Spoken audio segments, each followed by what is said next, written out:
こんにちは、ホーズライフです。ご覧いただきありがとうございます。先日嬉しいことに洋服の動画をお願いしますというコメントをいただきました。ありがとうございます。早速本日は春の着回しコーデご紹介していきたいと思います。よく耳にするのが洋服を減らすと選ぶ手間がなくなって楽だよっていうお話。ですが私自身はどちらかというとその日の気分で選ぶ手間も楽しみたい。なので今日は服のコーデ紹介だけじゃなくて少ない服で最大限に楽しむ方法を私なりにご紹介していきたいと思います。まずはトップス。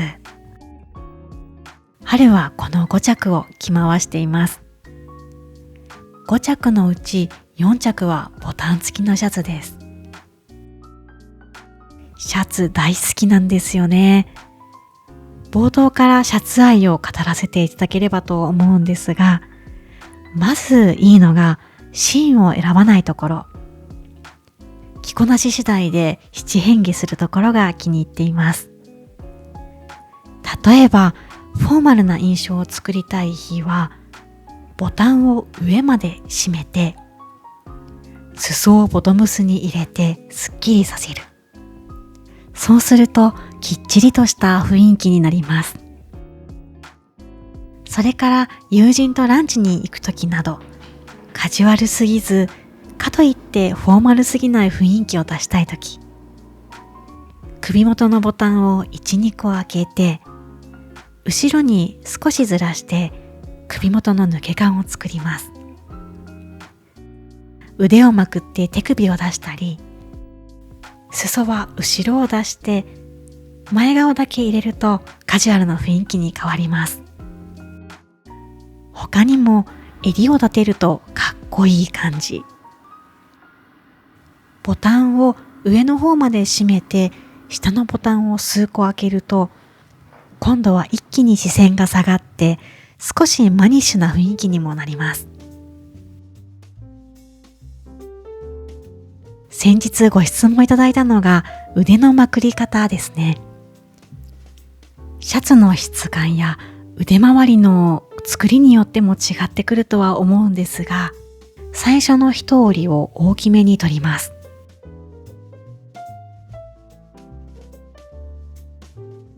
それからさらに1回から2回折る。腕をまくるというよりは折るというイメージです。これだとダマ感が少なくて見た目がすっきりしますし、素材にもよるかもしれませんが落ちにくい気もします。シャツって本当にいろんな種類があるんですが、私の中でこれは外せないというポイントが2つあります。まずはガシガシ洗えてアイロンいらずのもの。それから私自身が肩幅が広いので楽に着られるように大きめのサイズを選ぶようにしています。大きめのいいところは冬場にたくさん着込めるのと贅肉をまんべんなく隠せることですかね。年齢とともに隠したい場所が増えてきているのでありがたい存在です。シャツのいいところ、これだけではありません。オールシーズン使えるっていうのも嬉しいポイントです。季節ごとどんな風に着ているかというと、今くらいの春だったら1枚で着ることが多いです。中はブラトップ1枚か無印の肌着を忍ばせることもあります。肌寒くなる秋はシャツの上からセーターを羽織ったり、寒い冬はとにかく着込みます。あったかい肌着の上にタートルネックを着て、その上にシャツ、さらにその上にダウンベストを羽織る、このパターンが多いです。残る季節は夏ですね。夏は冷房が効いている場所に行くときに羽織として持っていく程度がおすすめです。実は去年どうしても腕を出したくなくて、夏も長袖シャツを着て過ごしていたんですが、やっぱり外に出ると暑かったんですよね。今年は真夏用の半袖を新調しようと思っております。さて次はボトムスです。春に着るボトムスは4着あります。全部パンツスタイルでスカートとかワンピースは持っていません。ボトムス選びのこだわりは、フォーマル、カジュアル、どちらにも転べるものを選ぶこと。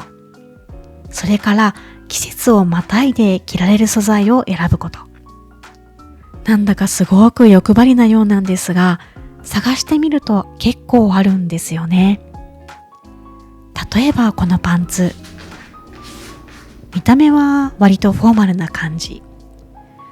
そしてスーツみたいな生地感なんですが、お腹はゴムで、さらにシワになりにくいです。とても着やすいので、家でも外出時でもしょっちゅう着ています。それからこっちはベージュ色のリネン素材のパンツです。形はベーシックなストレート。お腹はゴムになっています。少ない枚数でたくさん着回したいってなるとシンプルな色が多くなるんですが、色で遊ばない分、素材で遊び心を取り入れてみました。このパンツも一見フォーマルなんですが、とても動きやすいですし、お腹もゴムになっています。裾の小さなスリットがワンポイント。最後にこれ。こちらは唯一大冒険したパンツです。太めのカーゴパンツ。フォーマルに着こなすのはちょっと難しいんですが、思いのほか真冬に重宝しました。中にたくさん着込んでも全然バレないんですよね。レギンス、分厚いレッグウォーマー、腹巻き。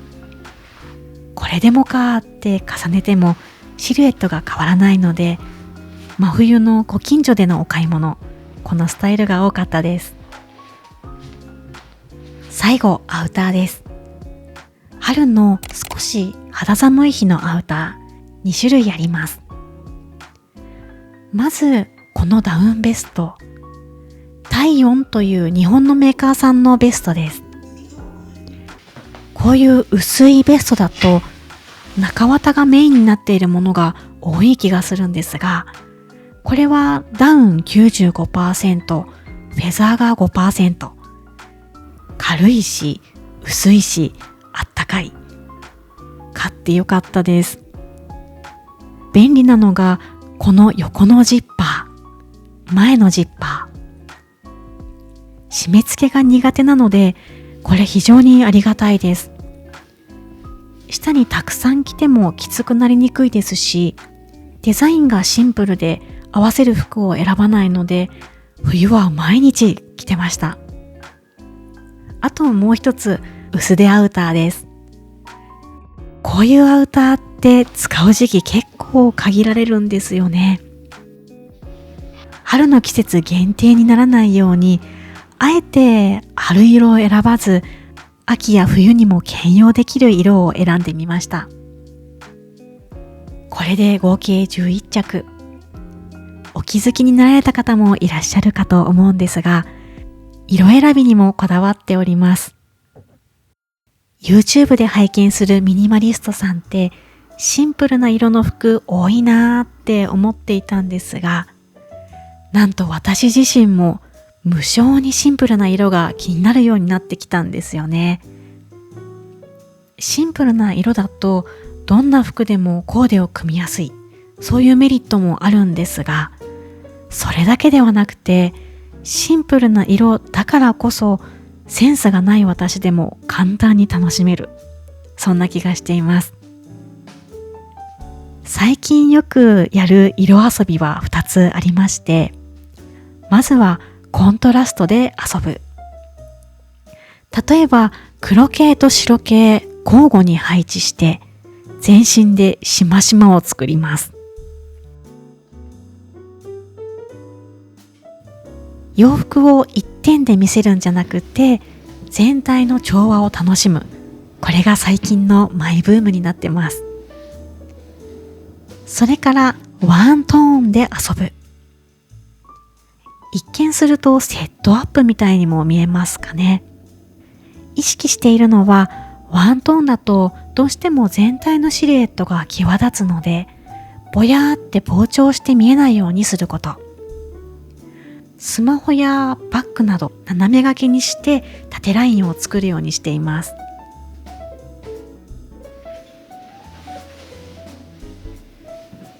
少ない服でコーデを楽しむ方法。他には小物とメイクで変化を楽しむ。最近は着飾るっていうよりも、洋服はちょっと物足りないぐらいシンプルにしておいて、小物やメイクで完成させることが多いです。先ほどご紹介した白黒コーデ。洋服がコントラスト強めの日は、それに合わせてこの黒縁メガネで顔周りのコントラストも強めにします。そうすると首から下だけでなく全身で調和が取れて、なんか鏡を見た時にしっくりくるんですよね。さらに華やかさとか差し色が欲しいなって思う時は、リップを濃いめの赤にしてちょっとレディーな雰囲気を楽しんだりもしています。ベージュのワントーンコーデの日だったら、ワントーンの魅力を際立たせたいので、小物も色味を合わせています。相性がいいなと思うのはゴールドのアクセサリー。服と同色なので主張は強くないんですが、ちょっとキラーンって光るだけで上品な雰囲気を演出できるのではと思っております。あと小物といえばバッグや靴。バッグも靴もほぼ黒しか持っていないんですが、それぞれカジュアルなもの、フォーマルなもの、両方が揃うように意識しています。フォーマル感を強めたいときには革のバッグ、革の靴、カジュアルに寄せたいときにはナイロンのバッグ、運動靴。結構印象変わりますよね。さて最後です。ここからは少ない服でコーデを楽しむ裏技をご紹介します。ズバリ、パジャマを寝る時の専用にしないこと。パジャマをパジャマで終わらせない。これがポイントです。春のパジャマはこの2セットを着用しているんですが、あえてパジャマらしくないものを選んでいます。トップスはユニクロのロンティー1枚。それから無印のカーディガン。この2着です。寝るときはこんな風に着たり、こんな風に着たり。それぞれ普段着としても使えるデザインを選ぶことで、コーデの種類を増やすことができる。これが裏技です。パンツもパジャマらしくないもの。ご近所の買い物ならいけそうかなっていうデザインを選びます。このパンツは去年まで夏用の普段着として着ていたものです。一部が破れてしまったので、穴を縫ってパジャマとして活用してます。このくらいの縫い目ならご近所のぶらり問題なくいけますね。はい、ここまでご覧いただきありがとうございます。皆様も着回しで工夫されていること何かありますでしょうか？この方法おすすめというものがありましたら、ぜひコメント欄で教えてください。またリクエストもお待ちしております。それではまたお会いしましょう。